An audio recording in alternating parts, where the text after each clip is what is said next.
Hello, Ray Phoenix here. Welcome to Let's Play Star Wars Battlefront 2 Part 7. This time around, we're heading off to Polis Massa. This is most notably the birthplace of Luke Skywalker and Princess Leia, and the death place of Padme Amidala. She died from a broken heart because her heart stopped working because she just couldn't stand the pain of the guy she loved more than anyone else, becoming the most feared villain in the galaxy. So this is some sort of hospital place. I guess it's like a hospital or some sort of infirmary type place. And for some reason, the rebels like to use this place to bring the Death Star plans to. Apparently in that last level, the rebels actually did steal something. We didn't know it, but they actually stole Death Star plans from us when they did that prison riot in the Death Star, and now they brought the prison plans to the best place to bring Death Star plans to. Polis Massa, a hospital-type venue. That's the best place to hide information is, right? The hospital. Hospitals pretty much are secretly data centers that hold all sorts of confidential information. I bet the secret to who killed JFK is probably sitting in a hospital somewhere. Maybe the secrets of other, conspiracies are hiding somewhere. Maybe we've got to find the truth of what really happened to all those people in history simply from going to our hospitals, the archive records section. I don't even think hospitals have something like that, but apparently they do. And our first goal here is obviously to take a command post. What else would our first goal be? Our first goals are always take the command post, capture the command post, capture this. Might as well just have it be just regular battles like it was in the original Star Wars Battlefront, where we didn't really get specific goals or objectives. I often think this game's easier in the original Battlefront because of the new mechanics they had, and sometimes I do question that a lot too. Was this game really easier in the original Battlefront? They added sprinting into this game, as I've mentioned before, but the problem is you don't really get a lot of stamina, and you're constantly spending more of your time recovering your stamina than actually using it.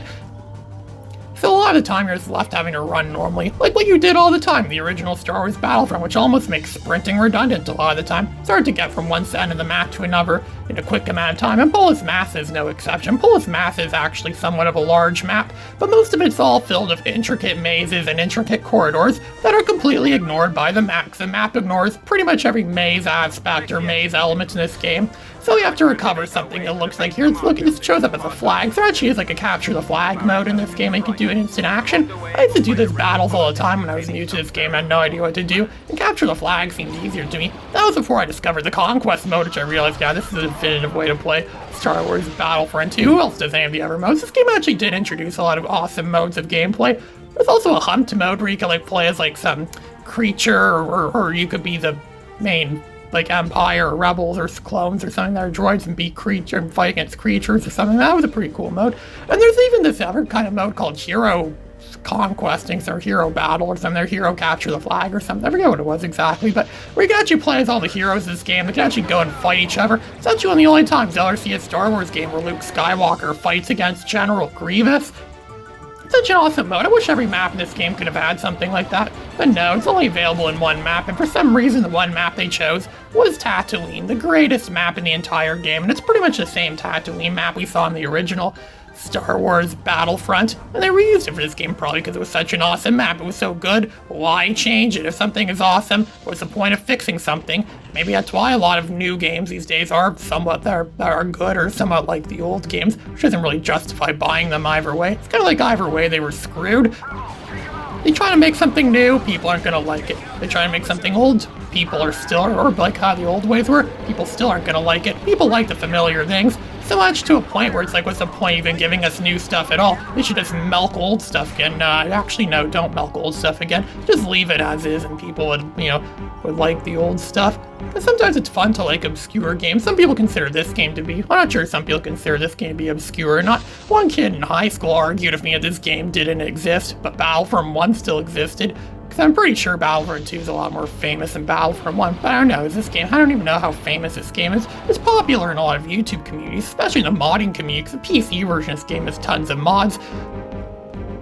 But I don't know if it's popular outside of the modding community. A lot of games I like aren't that popular, aren't that famous. Like Sonic the Hedgehog's another example. That he's a pretty obscure character these days that a lot of people probably never heard of before. Then there's also other obscure characters like Bubsy Bobcat. I remember a long time ago someone made a Bubsy Bobcat mod for Star Wars Jedi Academy. It was or maybe I forget it was Bubsy or some other character. I remember I used to watch mod videos all the time. I never even knew what mods really were. I used to watch people mod Star Wars Jedi Academy. It was pretty funny seeing like Homer Simpson go against Iron Man with lightsabers. And I remember having like a similar control scheme to this game, the Star Wars Battlefront 2. Star Wars Battlefront is a very actually similar control scheme to those games, which I think originally came from Star Wars Dark Forces 2, or Star Wars Jedi Knight Dark Forces 2, which may have probably came from something else, because no control scheme is ever really truly original. Then again, 3D platformers kind of have a lot of similar control schemes. A lot of time, like Rayman 2 and 3 were 3D platforms,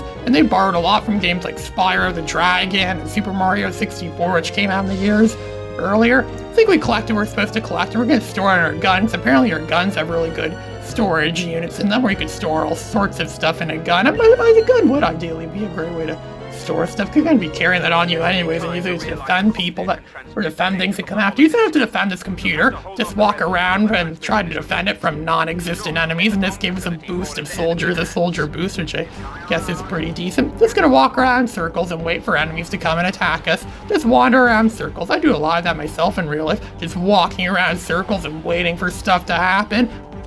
And getting crowd and grab maybe one these days. Look at that one. The match he had the balls to actually come out and blast me in the head like that one of those rebels. Looks like these rebels aren't so weak and cowardly as we think they are. There's still a minute and a half left. If only I had like a way to speed this up, because some emulators have like speed things. I'm like, I know RetroArch has like a way to speed up the game. Speaking of RetroArch, I'm actually losing faith in RetroArch. I used to use RetroArch on a lot of our devices. The only thing I really like using it on now is my PC and with a controller that is an actual physical game controller, and on a Raspberry Pi, which is the best thing, because RetroArch really is for like using it on devices that don't have other better emulators on, like a Raspberry Pi, for example, is a good example of something you should use RetroArch on. But if there's other emulators available for that same device, maybe you should use those. I used to trust it with my phone, but it's been malfunctioning my phone quite a bit lately, so I switched to DuckStation. And DuckStation so far has worked pretty good.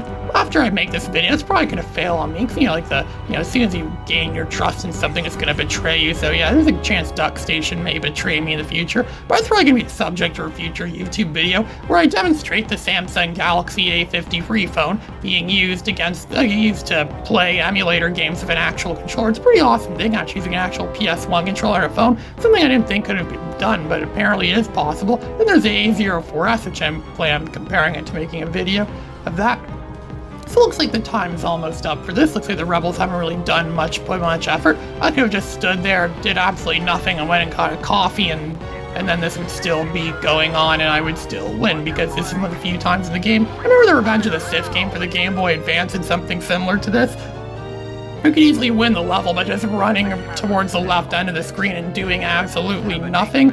So now there's another objective. I think it's destroy something, or take something, I don't know. All the objectives in this game seem to be pretty, destroy stuff or take stuff. There's Wookiee warriors. Those Wookiee warriors have an unfair advantage against us. They are pretty strong and mighty. We fought alongside them back on Kashyyyk, and now they're being used against us, used against the Empire, because, those things are capable of ripping our arms out of our sockets. I'm surprised they didn't incorporate that into this game, and yet they incorporated that into LEGO Star Wars 2, which came out about a year or so after this game.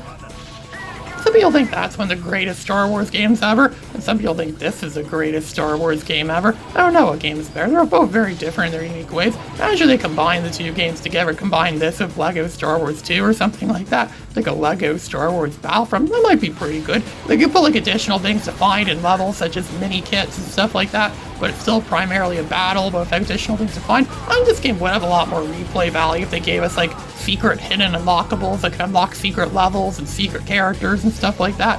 And I actually think that would be a pretty cool mechanic actually to incorporate into a game like this. That actually seems, the more I think of it now, that actually seems like a lost opportunity on this game's part.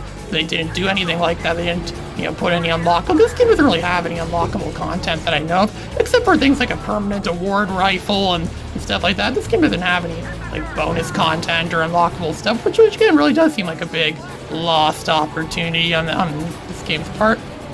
There are some trailers on this. There's a trailer for some Indiana Jones game, and there's also some trailer for Thrillville. Thrillville is a pretty good game. I actually haven't played that game as much as I thought I would have, but it's a pretty decent game overall. It's like a theme park It's like a theme park simulator kind of game, kind of like a roller coaster tycoon is, but a bit more advanced. It was also developed by LucasArts, which is why it has a trailer on this game on Star Wars Battlefront 2. They may have added that too to the greatest hits version. I'm not sure if this is a greatest hits version. I know the copy I physically own is a greatest hits copy.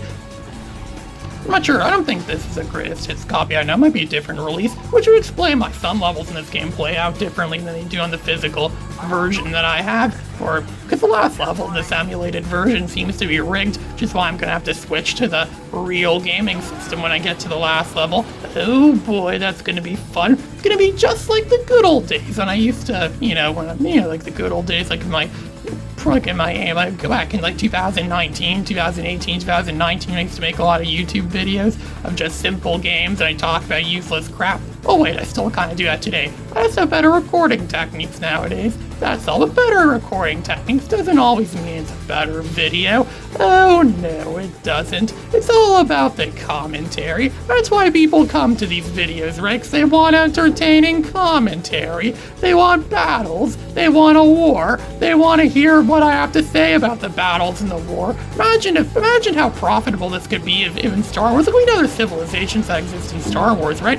They could very well just sell tickets to people so they can actually watch battles in this war live. Imagine that, buying tickets to watch a live Star Wars battle. I'm sure those would sell like hotcakes, and then it could be a great way for the Rebel Alliance and the Empire to make an extra buck here and there. I'm not even sure how currency works in this era in Star Wars. I know they had Republic credits back in the days of Phantom Menace, but I don't think they had, like, I don't even sure if they referenced currencies. I know they had some sort of credits or something. I remember Obi-Wan said we would give Han Solo some odd credits. They didn't really specify what the currency was. It might not even be a real currency that they use, and it may have just be something they use on Tatooine. Because, Tatooine uses its own unique currency, but I don't know, that's different. See, it's the days of the original trilogy. And we pretty much are the original trilogy now at this point. We're taking on the rebels, the rebel alliances, and we're going to be pretty intrigued. Well, our commanders are pretty intrigued about how these rebels, these teenagers, these teenage ruffians are able to do such a significant impact against us, the stormtroopers. Look at that, we already killed 52 of them. We're doing a lot more. We only have like a few troops left. We're gonna have to destroy that thing. It's gonna look like a defeat. This probably is gonna be a defeat at this point. Or maybe it won't. Well, you can destroy those computer things like in Star Wars Episode 1 Jedi Power Battle. I think I just saw a Rebel on the side, Rebel Vanguard, but I'm just going to ignore the Rebel Vanguard. I'm going to ignore most enemies. So now at that point where I just want to ignore the enemies and get to the goal. There, shot him in the head. Yeah, it actually does more damage against them. Shoot them in the head, make some headshots. It's kind of hard to do have a blaster. It's not really that accurate. Just hiding around walls mostly, and look at that, I got killed again by another rebel. Look at these rebels. Do they say a big F you to you by just standing there with their guns over you, just shoot, shoot, shoot, shoot, keep shooting you in the head kind of thing? It's like they're mocking us almost to keep blasting us in the head, shoot, shoot, shoot, even though we're clearly dead. These rebels don't seem to like saving their blasters or saving their whatever. They don't seem very because we imagine rebels to be conservative people because of how little resources they have against this huge empire. But then again, they seem to have way more than the Empire does in these games. They seem to be like an overly unstoppable juggernaut. It almost seems like us, the Empire, like we're the underdog heroes, and we're going against the rebels, and they're like the extremely overpowerful, seemingly invincible terrorist force that wants to rule the galaxy and take over everything and make a new trilogy. It's going to be worse than this trilogy or any other trilogy that George Lucas could possibly conceive. I still watch those Disney Star Wars movies in the theaters. I saw Star Wars Episode 7. It was in theaters back in 2015 on the last day of 2015, which also happened to be the same day I got my first ever smartphone. Yeah, I was kind of late at getting a smartphone. I didn't have one until 2015, and the first one I got was a ZTE phone that I bought from a local telecom company, and it was a pretty decent phone. I used it for 6.5 years until I got an A53, which is the phone I'm using right now to record this video. That's a CT phone I've used for years. A lot of my earlier YouTube videos were recorded. I recorded commentary for them using that phone. I even used to film game footage a lot of the time too. I was watching my Sonic R video I made way back in 2018, like way back in my pre-antiquity days of YouTube, and I was actually impressed with how well the quality looks considering the fact I filmed it on what's supposed to be a cheap, crappy, poverty-level phone, and yet it actually looks pretty good. The quality actually doesn't suck, and the video is perfectly watchable. You can hear all the awesome music of Sonic R. Sonic R may not have been a great game. Well, by a lot of people's standards, it's not considered a great game, but it actually is pretty, I love the music in that game. A lot of people agree that Sonic R is some of the best music. It has like an awesome, like a rich Euro pop, like Euro dance soundtrack that really adds a lot to the game. People say music really does add a lot to the games, which it does. And the Sonic's franchise is a really good example of that. I think Sonic succeeded as well as it did because of music. It makes people want to play the game more. But then again, I don't know, I never played Sonic without music. I didn't think it's possible to turn off the music in that game. A lot of games back in those days didn't have the option to like adjust the sound settings or stuff like that. So I think we're supposed to take over one more command post, I think, that's what our last objective is. And of course, they're going to keep being bum rushed by rebels. These rebels just have a seemingly infinite number of troops. Maybe they had some sort of deal with the Kaminoans. A lot of them look the same too. Maybe they had some sort of deal with the Kaminoans, so they could just keep, constantly, rapidly reproducing more and more rebel troopers. So we could, they could overthrow the galaxy and destroy the Empire. And so Admiral Akbar could be the new emperor of their galaxy. Maybe he has some dark deeds, or maybe some other rebel leader. Maybe it's General Dodonna. Maybe General Dodonna really was a bad guy after all, and that's why that's why we don't see him anymore in any of these subsequent movies, or I don't know. We only saw General Dodonna once in the original movie, and we saw him in Rogue One a bit, but that's set before the original movie, so that doesn't count. So I don't know what really happened to him. I know some people thought he may have been a Jedi. Some person guessed he may have been a Jedi from a long time ago. I don't know if he ever was a Jedi. We don't really know much about General Dodonna. He's like one of those Star Wars characters you never know about at all, and yet he has more lines of dialogue than Boba Fett did in all the Star Wars movies he's in combined together. So, I don't know, he's not really that much of a popular character for some, well. So it's a victory, of course. We won. We obviously won. We dominated Polis Massa, and, well, the rebels actually escaped this time around, and they have our plans, and they're going to put it on one of their transports, so we're going to have to go and take it on. And it looks like it's heading towards Tatooine as well, too. We're going to send our Star Destroyers after I have to go and grab those plans. We think Princess Leia might be there, too, with them. 75 kills. I wonder if that's a record. I don't even know what my records are, most amount of kills per level. This is Ray Phoenix signing out.